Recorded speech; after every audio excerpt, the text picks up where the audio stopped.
एक अकेला हाथी धीरे धीरे एक सूखे कांटेदार जंगल से गुजर रहा है।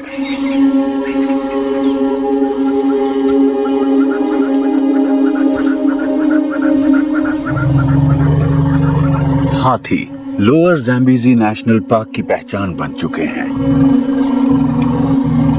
इनके बड़े बड़े झुंड यहाँ इकट्ठा होते हैं जैसे ये सदियों से करते आए हैं।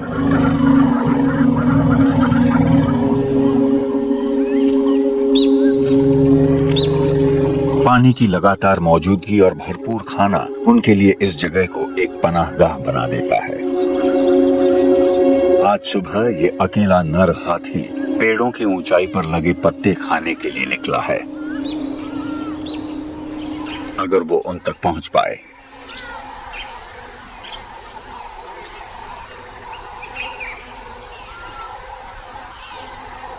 जून आधा बीत चुका है और ये सूखे मौसम की शुरुआत है। पेड़ों की शाखाओं पर लगे पराग से ढकी फलियां इस मौसम में भूखे हाथी को बहुत पसंद आती है।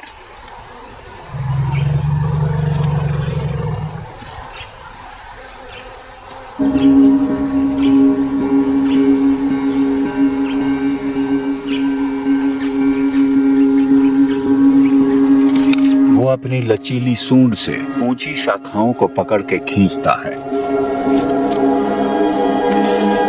40,000 से ज्यादा मांसपेशियां एक साथ काम करती हैं ताकि वो जो चाहता है उसे मिल सके।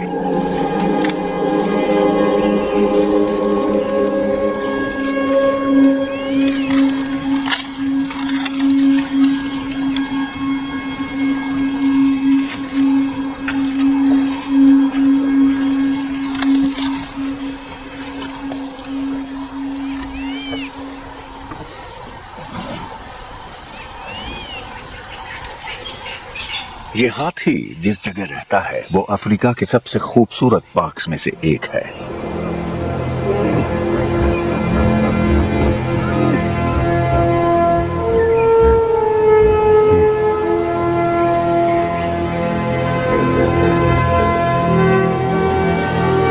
ज़ाम्बिया और जिम्बाब्वे की सरहद पर बसा लोअर ज़ैम्बीज़ी अफ्रीका के छुपे हुए खजानों में से एक है।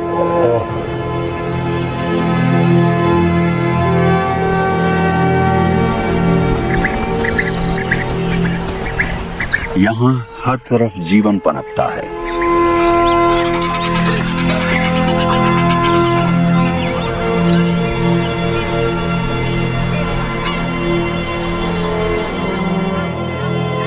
चार 4,000 वर्ग किलोमीटर से थोड़े ज्यादा इलाके में कई तरह के कुदरती परिवेश मौजूद हैं। उत्तर में एक ढलान और दक्षिण में एक विशाल नदी से घिरा हुआ इलाका।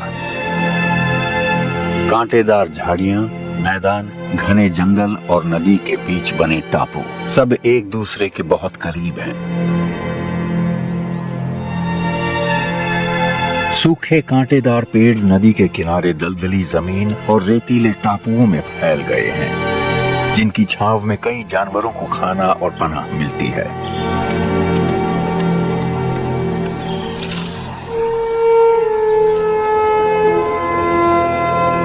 जंगलों के आगे जमीन सूखी है और वहां घास के मैदान फैले हैं।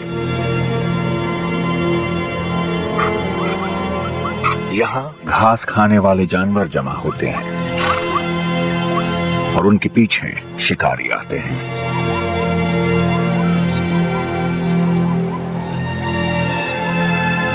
ढलान के निचले हिस्से में जैसे जैसे जमीन ऊपर उठती है में पानी के जंगल दिखाई देते हैं। ये एक रहस्यमयी दुनिया है।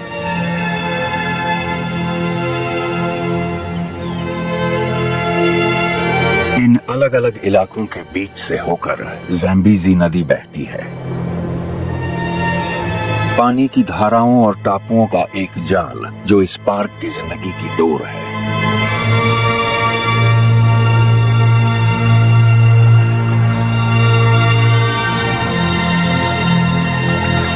गर्मियों में जब सूखे का मौसम आता है तो पूरी घाटी में पानी का स्तर गिरने लगता है और जानवर खाने की उम्मीद में ज़ैम्बीज़ी के किनारों की ओर खींचे चले आते हैं।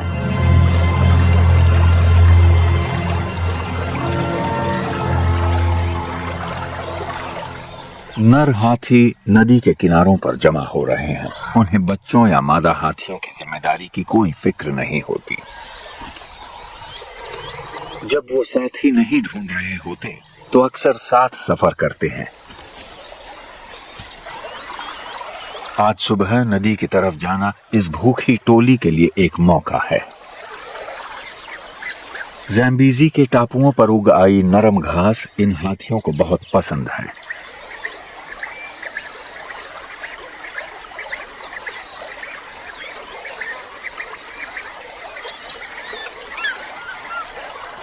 ये टोली किनारे के साथ साथ चल रही है, एक ऐसी जगह तलाशते हुए जहां से नदी पार की जा सके।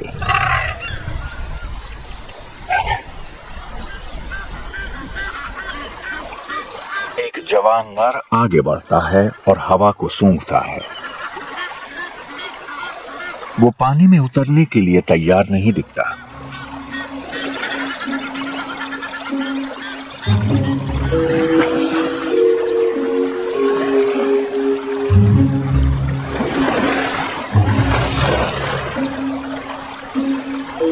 आखिरकार थोड़ी सी मनुहार के बाद वो जवान हाथी आगे बढ़ता है।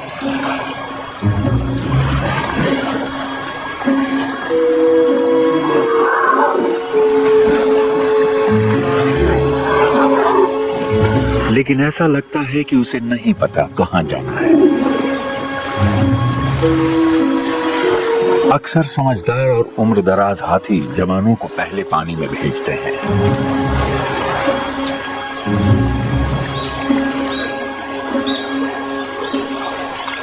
शायद इसलिए क्योंकि सबसे आगे चलने वाला सबसे ज्यादा खतरे में होता है। और बूढ़े हाथियों ने ये सीख लिया होता है कि सबसे पहले नहीं उतरना चाहिए। हाथी अपनी कद काठी के बावजूद मगरमच्छों से बेहद डरते हैं। ये चालाक शिकारी उनकी सूंड या पूंछ को पानी में पकड़ लेते हैं और तब तक नहीं छोड़ते जब तक अपना हिस्सा हासिल न कर लें। आखिर वो जवान हाथी हिम्मत जुटाता है और पूरी टोली को लेकर पानी में उतर जाता है।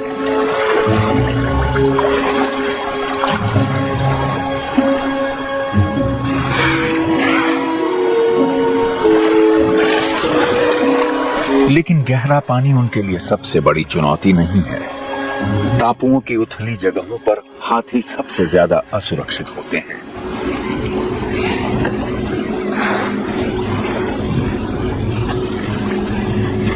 नदी किनारे मगरमच्छों के लिए बिल्कुल सही जगह है जहां से वो हमला कर सकते हैं।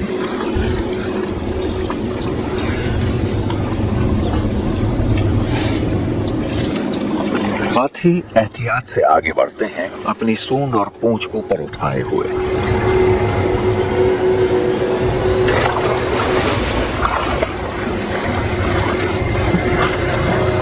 कीचड़ भरे पानी में जो कुछ भी लटकता है वो निशाना बन सकता है।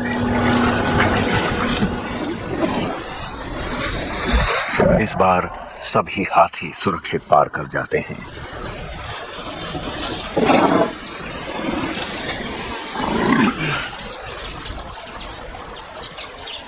वो टापुओं के बीच घूमते हुए खाना खाते हुए दिन बिताएंगे और फिर रात होने से पहले वापस लौटेंगे।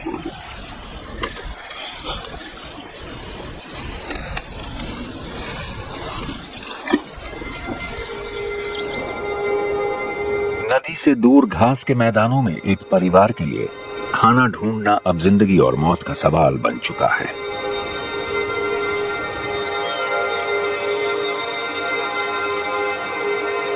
मां होना कभी आसान नहीं होता। इस शेरनी के सामने एक बहुत मुश्किल फैसला है। उसके बच्चों में से एक पीछे छूट रहा है और अब उसे तय करना है कि क्या उसे अपने हाल पर छोड़ देना चाहिए।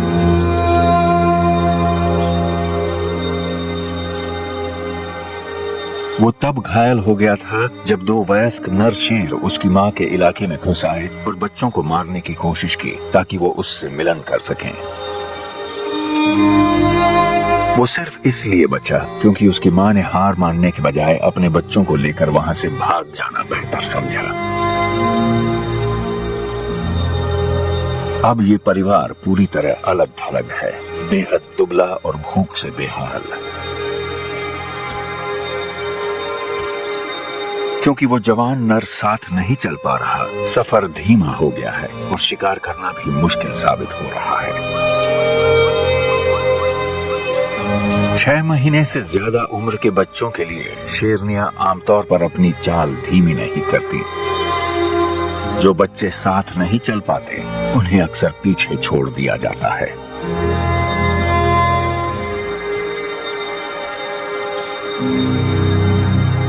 लेकिन इस बार मां का दिल कहता है कि अभी बच्चे को छोड़ना सही नहीं है। वो थोड़ी छांव ढूंढती है और अपने सबसे छोटे बच्चे के पास आने का इंतजार करती है।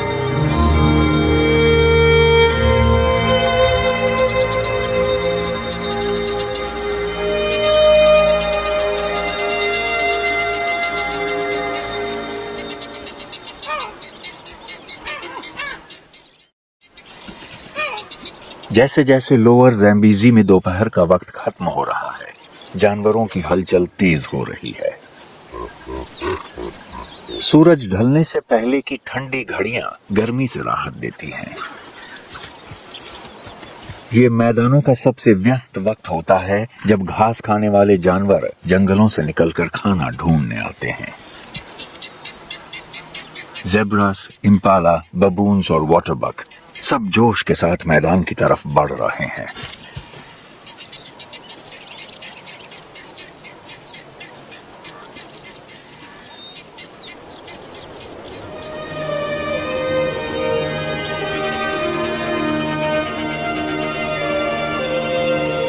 टापुओं पर खाना खाने के बाद अब हाथियों के वापस लौटने का वक्त है। बड़े नर हाथी नदी पार करने से पहले पानी पीने के लिए किनारे पर जमा हो जाते हैं। घास तो उन्हें मिल गई है, लेकिन उसे पचाने के लिए उन्हें लगभग 220 लीटर पानी चाहिए होता है।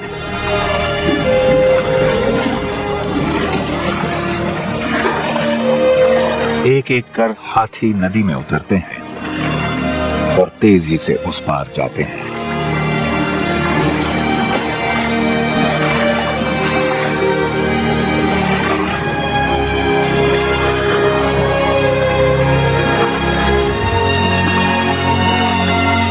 सुरक्षित वापस पहुंचकर पूरी टोली रात बिताने की जगह की तरफ बढ़ती है। ये सिलसिला पूरे सूखे मौसम भर चलता रहेगा। हाथी पतली धाराओं को पार कर टापुओं के खजानों तक दावत उड़ाने पहुंचते रहेंगे।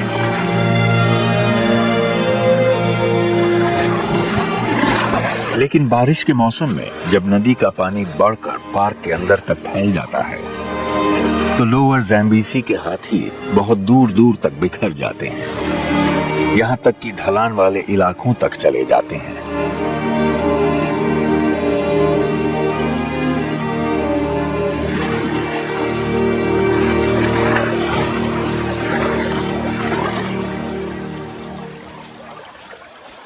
चार नौसिखिए जवानों ने यह नहीं देखा कि बाकी हाथियों ने नदी कहां से पार की है।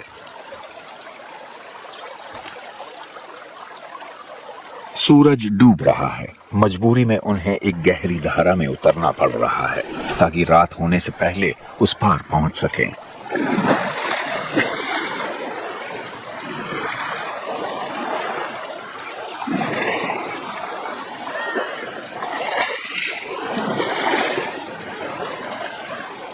जैसे जैसे पानी गहरा और बहाव तेज होता है, वो सभी आपस में सट जाते हैं।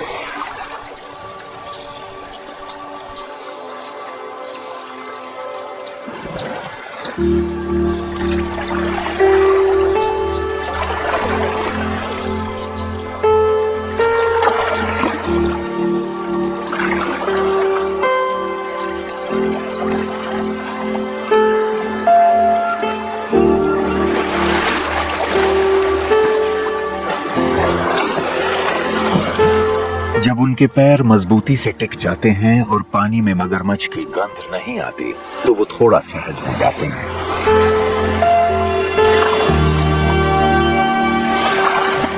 ठंडा पानी इन्हें ताजगी देता है और फिर वो सूरज डूबने से पहले जंगल की तरफ बढ़ जाते हैं।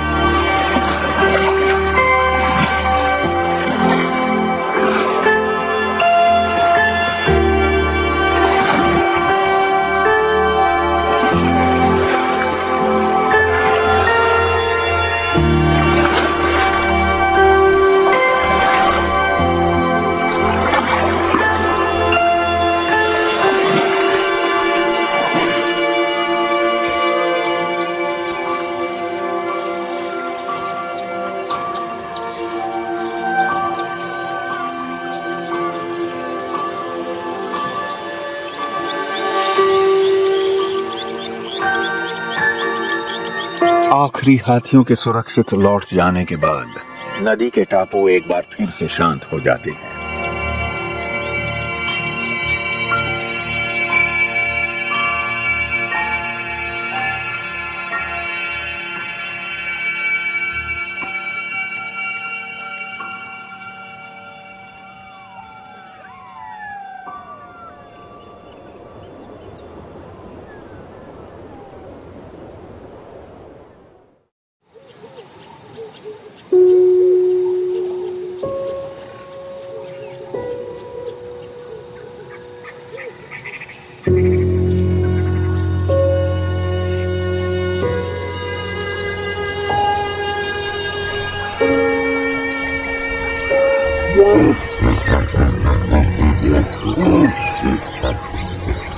सुबह सुबह पार्क में हलचल तेज हो जाती है।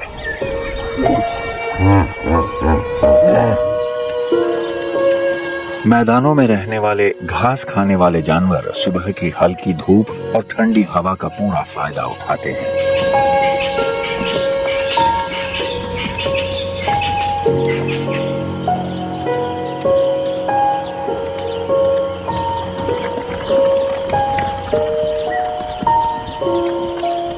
जहां ये खुली जगहें बहुतों को मौके देती हैं, वहीं कुछ के लिए ये तनाव भरी होती हैं। इस नर इम्पाला के दिन की शुरुआत का सबसे पहला काम है ये देखना कि उसकी सारी मादाएं उसके पास हैं या नहीं। इन मादाओं पर औरों की भी नजर है। झुंड को फिर से इकट्ठा करना जरूरी है ताकि वो उन पर नजर रख सके।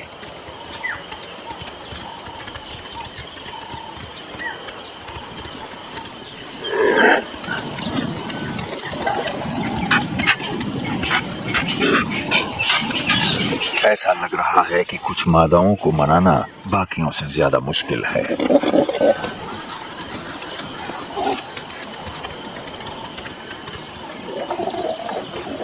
जैसे जैसे गर्मी बढ़ती है और सब इकट्ठा हो जाते हैं, नर उन्हें लेकर विंटर थॉर्न के जंगलों की तरफ निकल पड़ता है, जहां वो दिन बिताएंगे।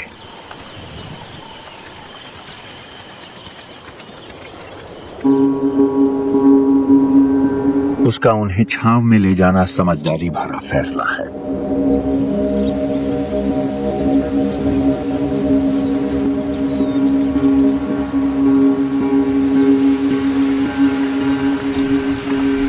शेरनी ने जंगली सुअर को मार गिराया है और उसका परिवार कई दिन बाद खाना खा रहा है।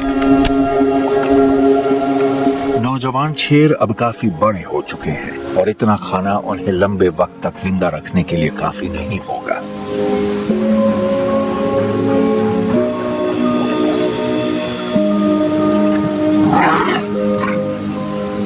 चोट के बावजूद वो नौजवान शेर बहादुरी से लड़ता है।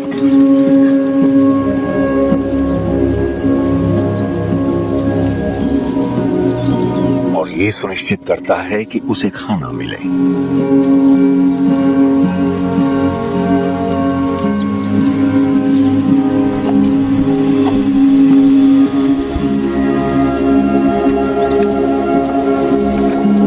वहीं उसका भाई सिर उठाकर भाग जाता है। गिद्ध भी आ पहुंचते हैं जो बचा खुचा साफ कर देते हैं।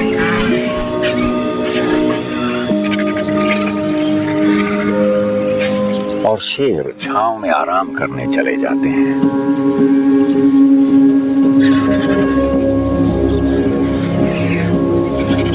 उनके दिन की शुरुआत तो अच्छी हुई है, लेकिन भूख से मरने का डर तब तक बना रहेगा जब तक ये बच्चे खुद के लिए शिकार करने के काबिल नहीं बन जाते।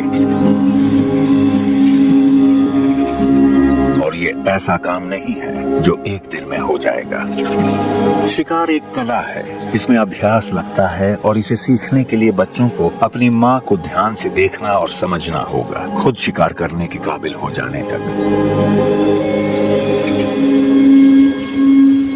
हालांकि शेरों के पास एक एडवांटेज ये है कि जो थोड़ा सा मांस उन्होंने खाया है उसमें बहुत ऊर्जा होती है, इसलिए उन्हें हर रोज खाना नहीं खाना पड़ता।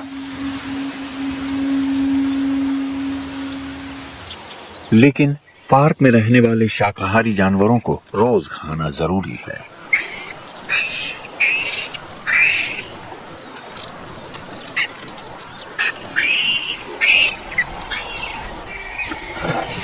एक पूरी तरह विकसित हाथी को रोज 160 किलो तक खाने की जरूरत पड़ती है।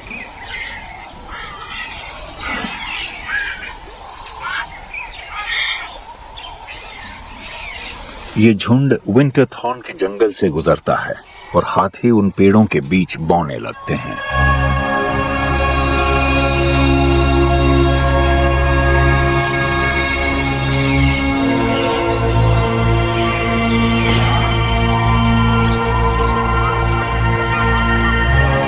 ये जादुई जंगल नदी के किनारे बड़ी मात्रा में फैले हुए हैं।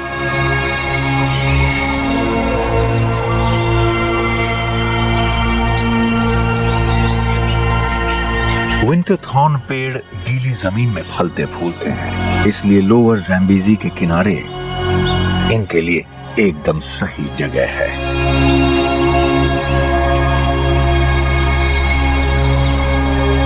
और नदी की कई सहायक धाराओं की वजह से ये जंगल पार्क के अंदर तक फैल चुके हैं।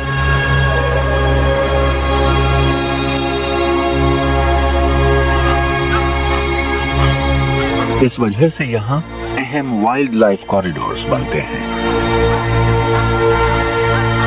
जैसे जैसे सूखा बढ़ता है, जानवर नदी की ओर खींचते हैं और इन विशाल पेड़ों की छाव में शरण लेते हैं, जो किसी चर्च के अहाते जैसे लगते हैं।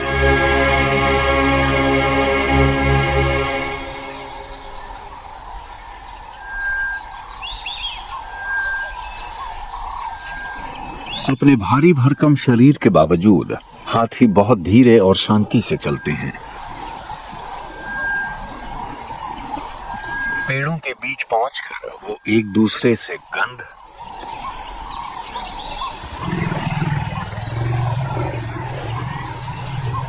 और गूंजती हुई गहरी आवाजों से संपर्क बनाए रखते हैं। सूखे की शुरुआत विंटरथॉर्न के बीज बनने का वक्त होता है।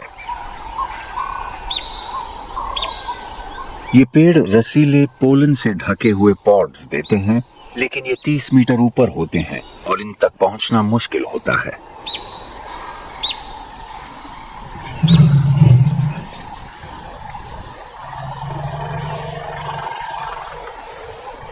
मगर हाथियों ने इस मौसमी दावत तक पहुंचने का एक तरीका ढूंढ लिया है।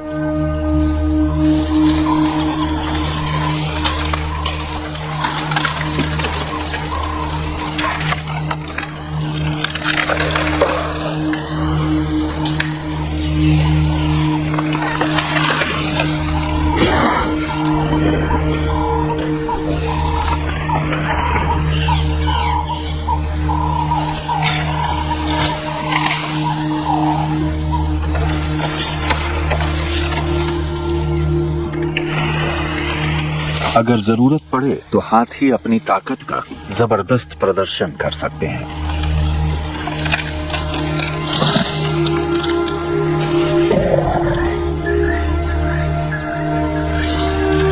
उसकी मेहनत रंग लाती है।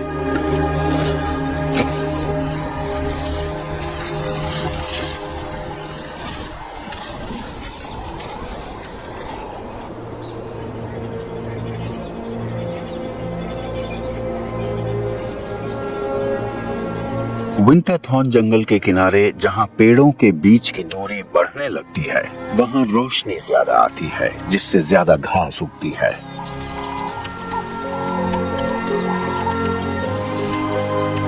ये घास सूखे मौसम के दौरान चरने वाले जानवरों को आकर्षित करेगी, क्योंकि वो बड़ी तादाद में चारे की तलाश में इधर उधर घूमते हैं और खुले जंगल में छांव और सुरक्षा भी मिलती रहती है।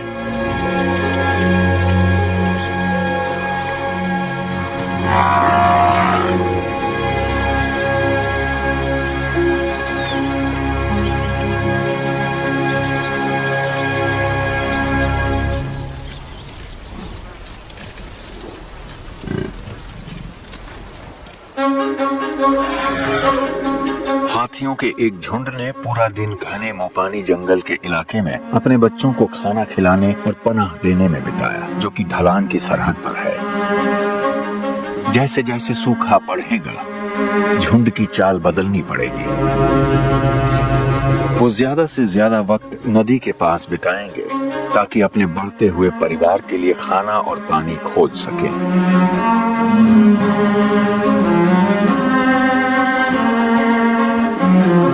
माएं, बेटियां, बुआएं और भतीजियां सब साथ चलती हैं।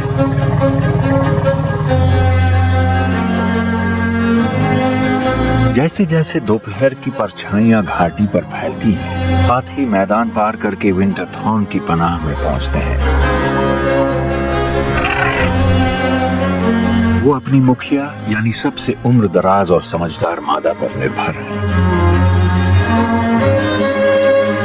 उसे पता है कि सबसे जल्दी फल कहाँ मिलेंगे, पानी कहाँ है और सबसे छोटे बच्चों को कैसे बचाना है।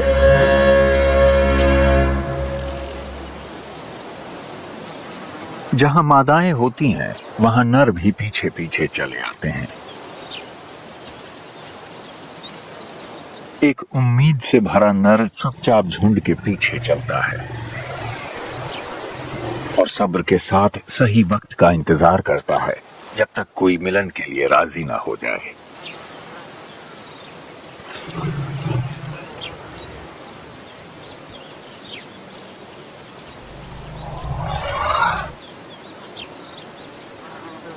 हाथियों के ब्रीडिंग वाले और बैचलर वाले झुंडों में सबसे बड़ा फर्क उनके चलने की रफ्तार होती है।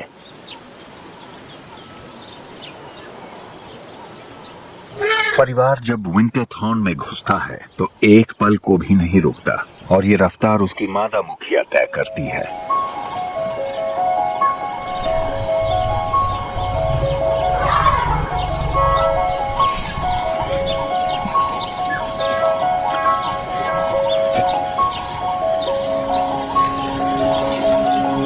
यहाँ तक कि सबसे छोटा हाथी, जो बस कुछ हफ्तों का है, उसे भी उनकी रफ्तार के साथ चलना पड़ता है।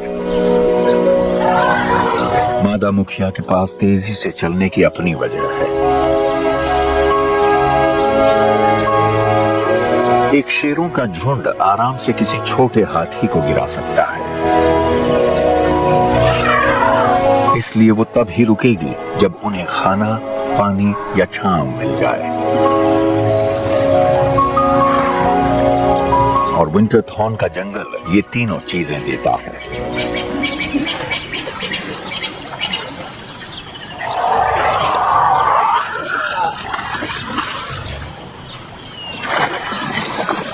उनका वफादार नर भी आ गया है और अब उसे एक कीचड़ वाला स्नान चाहिए। ये ठंडा और सुकून भरा नहाना उसकी त्वचा को राहत देता है और अनचाहे कीड़ों को हटाता है।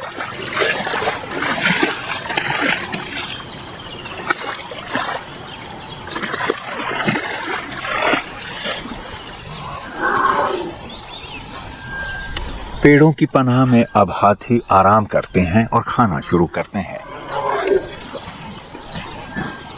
जबकि नर अपने शरीर को रगड़कर साफ करता है।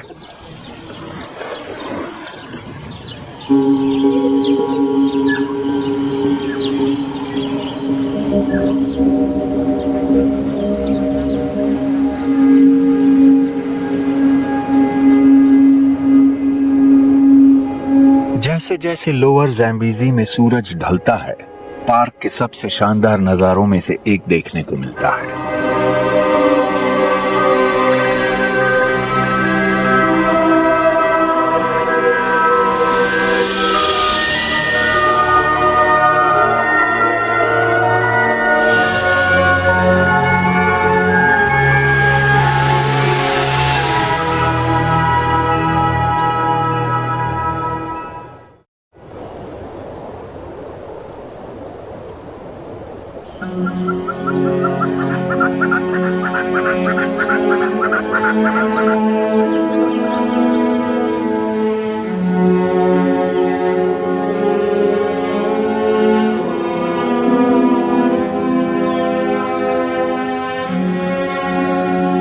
मुपानी जंगल में सूरज की पहली किरणें एक डरावनी खामोशी लेकर आती हैं।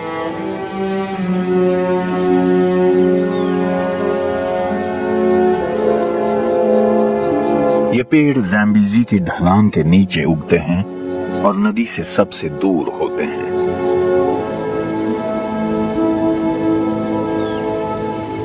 ये एक बेरहम इलाका है और यहाँ जानवरों का नामो निशान नहीं है।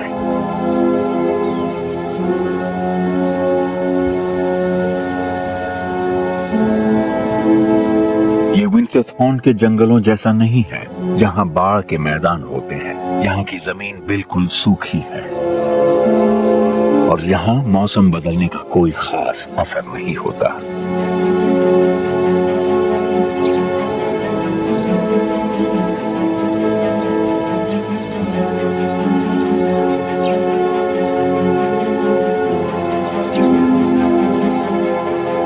रेत की एक पतली परत के नीचे सख्त मिट्टी है जो पानी सोखने ही नहीं देती।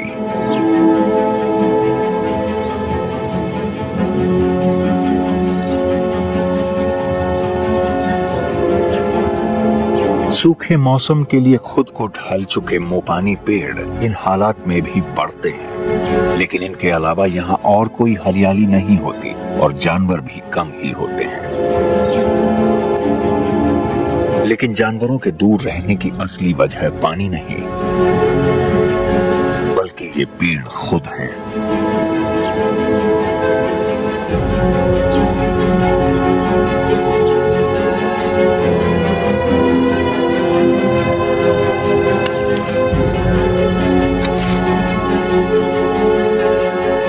इनका छुपा हुआ हथियार इनकी पत्तियों में है।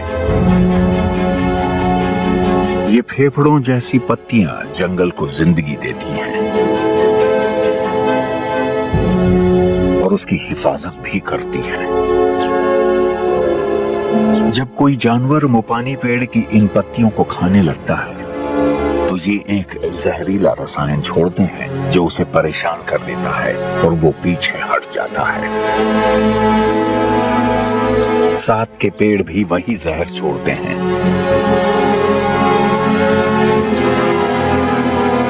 और जंगल में एक लहर सी दौड़ जाती है जो जानवरों को भगा देती है। इस वजह से मोपानी जंगल में ज्यादा हलचल नहीं दिखती।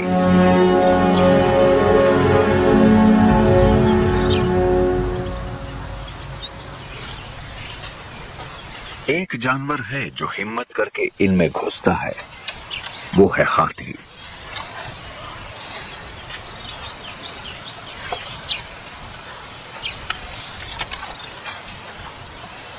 इन पेड़ों के इस बचावी उपाय का असर हाथियों पर नहीं होता और वो चुपचाप इन जंगलों को पार कर लेते हैं। उनके गुजरने के सबूत जमीन पर गिरी पत्तियों और गोबर में मिलते हैं। मगर हाथियों के गोबर पर मोपानी की यह कहानी खत्म नहीं होती। एक छुपी हुई फौज की मदद से ये जंगल के जीवन चक्र की महज एक और कड़ी बन जाती है।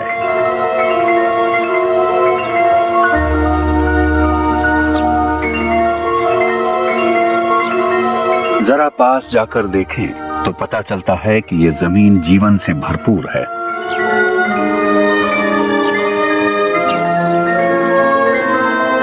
टर्माइट इंसेक्ट्स यानी दीमक लोअर ज़ैम्बीज़ी के हर इलाके में जिंदगी का निर्माण करने के लिए जरूरी है। जानवरों का मल, गिरे हुए पेड़, सूखे पत्ते, दीमक सब संभाल लेते हैं।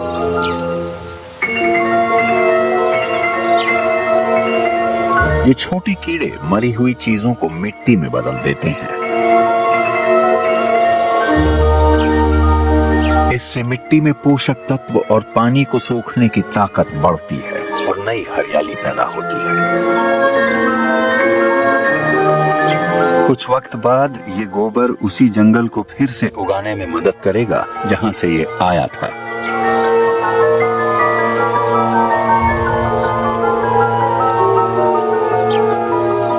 इस तरह दीमकें इस बड़े पार्क के हर हिस्से की देखभाल करने वाली असली इकोसिस्टम इंजीनियर्स हैं।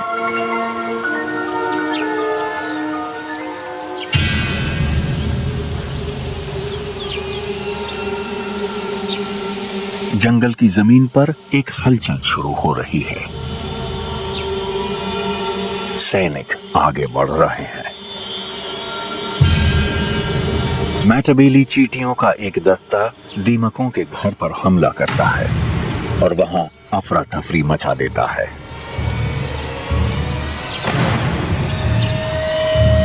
ये चींटियां सिर्फ दीमकों को खाती हैं और बार बार उसी कॉलोनी पर हमला कर सकती हैं।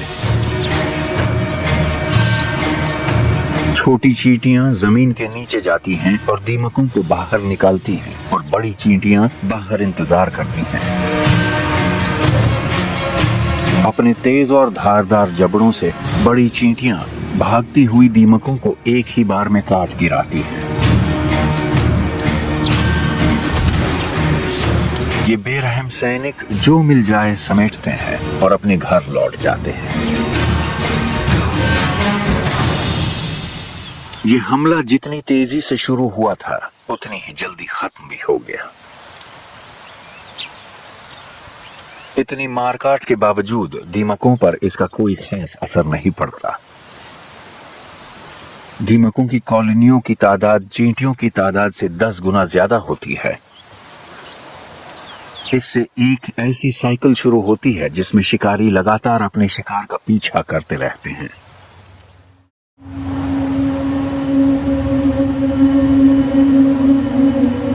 पूरे पार्क में बादल जमा हो रहे हैं।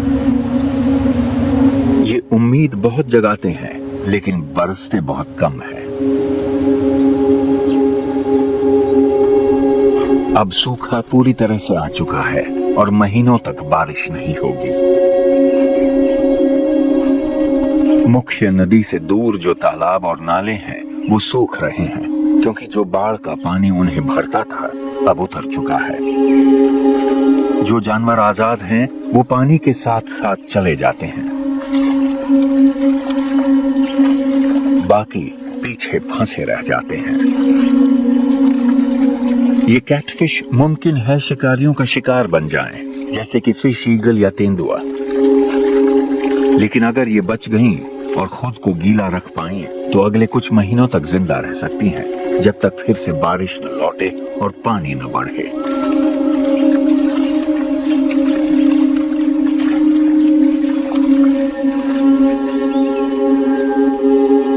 नमी न होने के बावजूद नदी किनारे के विंटर थॉर्न के पेड़ अब भी गहरे हरे रंग में नजर आते हैं। इस इलाके की हरियाली बारिश की वजह से नहीं है।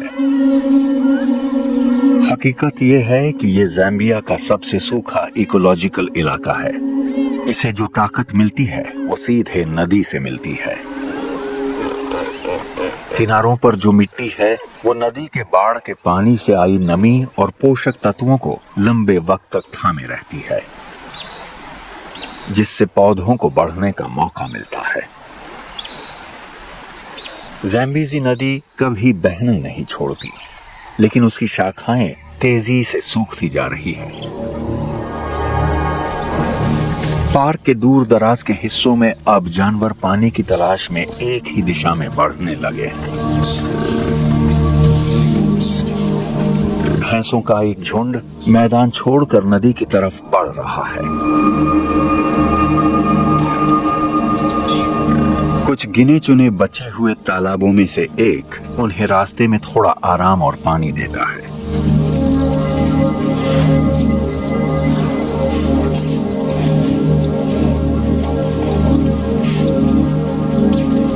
पानी पीने के बाद झुंड अलग हो जाता है।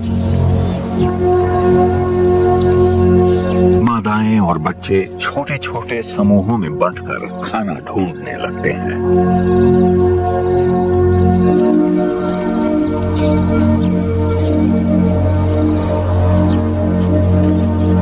एक अकेले भैंसे के लिए ये वो मौका है जिसका वो इंतजार कर रहा था। जब तक ताकतवर भैंसे कहीं और चल रहे हैं, ये छोटा झुंड अब उसका हो सकता है।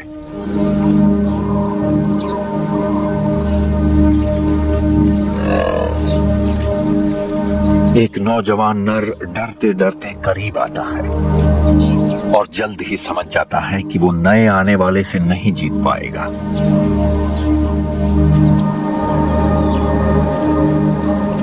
वो झुककर हार मानने का इशारा करता है और अब बड़े भैंसों को अपने हक का दावा ठोकने का मौका मिल जाता है।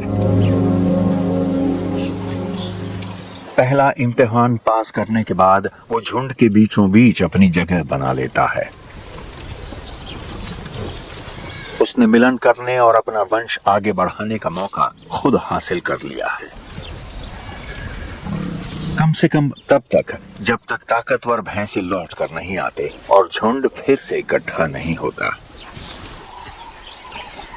जो अकेली शेरनी है वो भी अपने छोटे बच्चों को लेकर पानी की तलाश में निकल पड़ी है।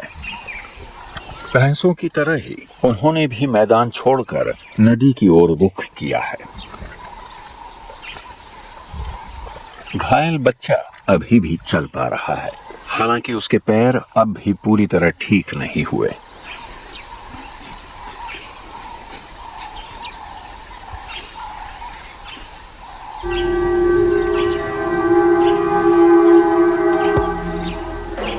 वो देखते हैं कि इम्पाला का एक छोटा झुंड खुले मैदान में दाखिल हो रहा है।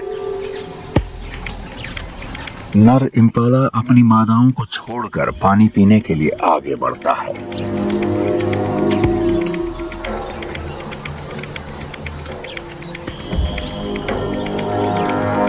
जैसे ही वो करीब आता है, बच्चे छुपकर शिकार की मुद्रा में आ जाते हैं।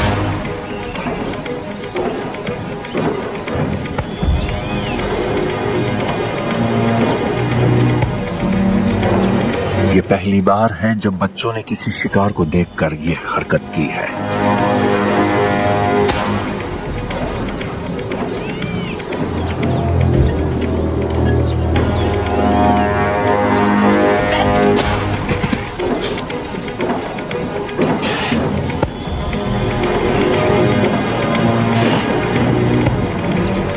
भले ही इस बार वो चूक गए, लेकिन ये आगे के लिए बहुत अच्छा संकेत है। बहुत जल्द ये भी शिकार में हिस्सा ले पाएंगे। 1 साल के अंदर ये खतरनाक शिकारी बन जाएंगे, जिससे उनकी मां बड़े शिकारों को निशाना बना सकेगी। अगर उसके बच्चे शिकार में उसका साथ देने लगे तो उनके जिंदा बचने और आगे चलकर पार्क में अपनी जगह बनाने की उम्मीद काफी बढ़ जाएगी।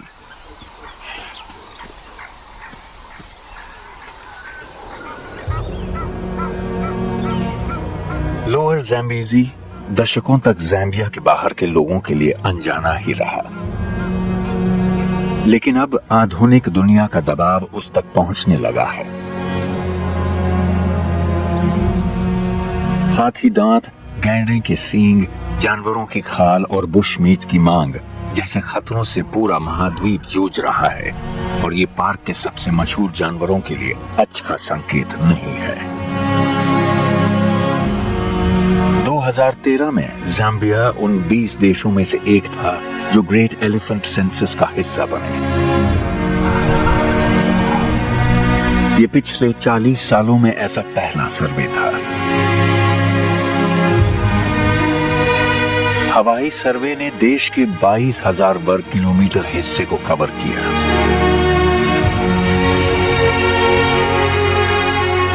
नतीजा साफ था। लोअर ज़ैम्बीज़ी में हाथियों की संख्या घट रही है।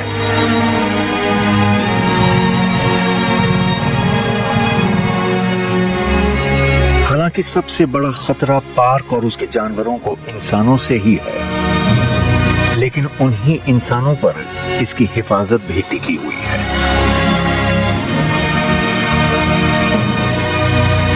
अफ्रीका अपनी मशहूर वाइल्ड लाइफ को खो रहा है। अगर इन जानवरों का भविष्य सुरक्षित रखना है तो उन्हें ऐसे जंगली इलाकों की सख्त जरूरत है।